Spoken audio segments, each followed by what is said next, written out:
सबसे पहले तो आज आप सभी पत्रकार भाइयों एवं साथियों को मेरा बहुत बहुत नमस्कार और अभिनंदन है आप सभी का। आजकल सफाई की व्यवस्था पे जो मेरे ऊपर आरोप चल रही है, चाहे जो भी चल रहा है, उसमें मेरी कहीं से कोई संलिप्तता नहीं है। पूर्व में भी मेरे ऊपर कई आरोप लगाए गए, जिसमें नगर पंचायत ने लिख के दिया कि इस मामला से श्याम शर्मा का कोई लेना देना नहीं है, जिसकी प्रति है मेरे पास, वो मैं आपको सबको उपलब्ध करा देता हूँ। शर्मा का सफाई से कोई लेना देना नहीं है। अगर लगाते रहते हैं उससे मैं कोई विचलित नहीं हूँ और न उसका मैं खंडन भी नहीं करूँगा। मैं किसी पर टीका टिप्पणी भी नहीं करूँगा, कारण कि जितना टीका टिप्पणी में जाएंगे उतना वो होगा, छिला छिलोल होगा, उससे कोई फायदा नहीं है। बस मेरे ऊपर जो आरोप है वो सब निराधार है। लगातार ऐसी कोई बात नहीं है। अगर गबन हुआ है तो वो जांच का विषय है। उस पर कोई अगर आरोप लगा रहे हैं तो उसका पक्का प्रमाण लेकर उस पर जांच बैठाएं। जांच के लिए वरीय पदाधिकारी हैं, जिला पदाधिकारी महोदय हैं, नगर विकास के अन्य बहुत वरीय पदाधिकारी हैं। वहाँ पे वो अपना शिकायत दर्ज करें, गबन का मामला के लिए दर्ज करें। उस पर जांच होगी, जांच में जो सत्य पाया जाएगा उस पर कार्रवाई होगी। तो लगातार तो टारगेट तो आप समझ ही गए, राजनीतिक बहुत दुश्मन है मेरे विकास से उन लोगों को जलन हो रही है, जिसके कारण वो बार बार हम ही को टारगेट करना चाह रहे हैं। को मैं कुछ नहीं कहना चाहूँगा, जो मेरे ऊपर आरोप लगाना है लगाए। मेरे साथ नागरिकों का, सुगौली के लोगों का पूरा अतिक विश्वास है उन पर, मेरे ऊपर। जहाँ तक मेरे विकास का नाम है, सभी कोई लोग मुझे विकास पुरुष के नाम से सुगौली नगर में जानते हैं। रख रखाव के लिए भी जमीन खरीदा गया था, उसका भी घोटाले का मामला। देखिए, नगर के चेयरमैन उमेश प्रसाद जी थे। 2017 में जनवरी में ऑलरेडी विज्ञापन निकला था जमीन में खरीदारी के लिए। तो उस समय उमेश प्रसाद जी ही ने जो जमीन गिरा था, उस समय टेंडर, उस समय 4 लोगों ने जमीन का टेंडर गिराया था। सारा पेन पेपर में ही सब काम हुआ है। उस समय उमेश प्रसाद जी ने ही जिस जमीन को बिक्री खरीदारी हुई नगर पंचायत के द्वारा, उमेश प्रसाद जी ने ही उस जमीन को लगभग 2 करोड़ 70 लाख में खरीदारी का प्रस्ताव भी पारित कर दिया था। कुछ कारणवश से आचार संहिता लगने के कारण जमीन की खरीदारी नहीं हो पाई थी।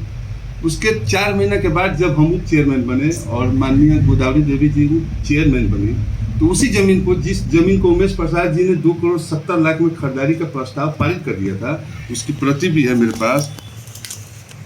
2 करोड़ 70 लाख के हिसाब से उमेश जी प्रसाद जी का साइन है।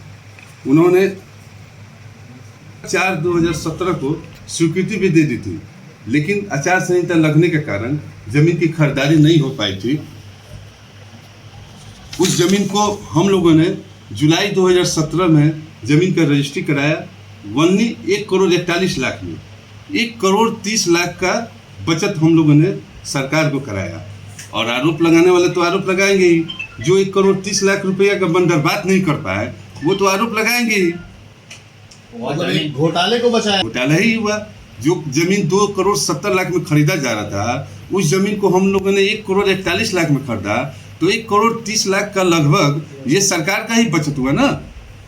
वो जमीन ऑलरेडी, देखिए, वो जमीन कुछ वही कारण, जो लोग 1 करोड़ 30 लाख का बंदरबात नहीं कर पाए उस जमीन में, वही लोग उस जमीन को टेक्निकल में जमीन दूसरे किसी को रजिस्ट्री करा के उस मामला को फंसा दिए। मामला न्यायालय में गया, अनुमंडल पदाधिकारी के न्यायालय में 44 हुआ।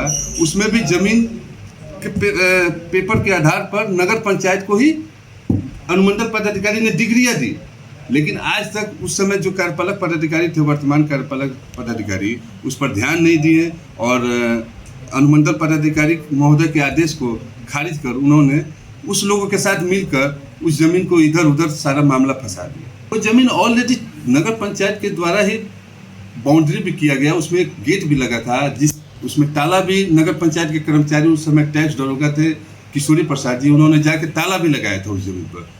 उस ताला को कतिपय लोगों ने तोड़ दिया और उसके बाद नगर पंचायत प्रशासन मौन हो गया, जिसके कारण तो उस पर कुछ नहीं है। देखा जाए तो कोई विवाद नहीं है, लेकिन नगर पंचायत प्रशासन उस पर खामोश रहा, जिसके कारण कतिपय लोग उस पर हावी हैं। ऐसा आरोप तो लगाने के लिए किसी पर कुछ भी आरोप लग जाएगा, लेकिन ये सभी आरोप निराधार है। पैसा ऑलरेडी हर माह का दास एंड कंपनी के खाता में जाता है। दास एंड कंपनी उन सभी कर्मचारियों के खाता में जब भी पेमेंट होता है उसके दूसरे ही दिन उन लोग कर्मचारियों के खाता में जो उन लोग का हाजिरी है, दैनिक उपस्थिति है, उस आधार पे उन लोगों के खाता में पैसा चला जाता है। तो पैसा न देने की तो बात ही निराधार है। का मामला ईपीएफ का मामला में ये है कि दास एंड कंपनी ने दिसंबर 2023 से अप्रैल मई 2024 तक उन लोगों का लगभग 4-5 माह का ईपीएफ का पैसा, जो अंशदान दास एंड कंपनी का 12% और कर्मचारियों का 12%, लगभग 11 लाख रुपया दास एंड कंपनी ने जमा किया। कई कर्मचारियों का आरोप है कि मेरा पैसा नहीं दिख रहा है, पैसा नहीं दिख रहा है। तो उन लोगों का आधार और मोबाइल नंबर सिडविल नहीं है, जिस कारण से उन लोग का ईपीएफ का रुपया दिखाई नहीं दे रहा है उन लोग के सीटों पर। बाद में कई कर्मचारियों ने मिलकर हड़ताल किया ईपीएफ के पैसा को लेकर। तो दास एंड कंपनी ने अपने तरफ से अपने पास से 5.5 लाख रुपया उन कर्मचारियों को भी लौटाया है। आज तक उस कंपनी का 5.5 लाख रुपया ये और 11 लाख रुपया जो उसने जमा किया है, ये सारा रुपया उसका फंसा हुआ है। लेकिन कतिपय कर्मचारी जो है, 2-4 कर्मचारी, वो हमेशा हो हंगामा, हड़ताल करना, बिना किसी कारण का, बिना किसी नोटिस दिए हड़ताल कर देना, ये उद्दंडता का परिचायक है। इस पर कार्रवाई करे या जैसा चल रहा है वैसे ही चलने दे।